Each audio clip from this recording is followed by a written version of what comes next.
بسم اللہ الرحمن الرحیم۔ السلام علیکم ناظرین، ویلکم ٹو حیاء الاسلام یوٹیوب چینل۔ آج کی ویڈیو میں ہم آپ کو بتانے والے ہیں کہ جنات، جانوروں اور پرندوں کی روح کون قبض کرتا ہے۔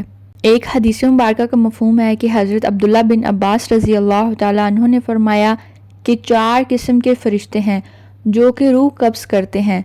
ایک ملک الموت جو کہ انسانوں اور فرشتوں کی روح قبض کرنے پر مامور ہیں، دوسرا فرشتہ جو کہ صرف جنات کی روح قبض کرتا ہے، اور تیسرا فرشتہ جو کہ جانوروں کی روح قبض کرتا ہے، اور چوتھا فرشتہ چرند پرند کی روح قبض کرنے پر مامور ہے۔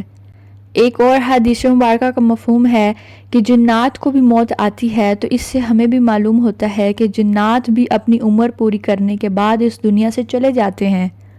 جنات کی نسل بھی ویسے ہی چلتی ہے جیسے کہ انسانوں کی نسل چلتی ہے، لیکن ابلیس جو کہ شیطان ہے، اس کو موت نہیں آئے گی۔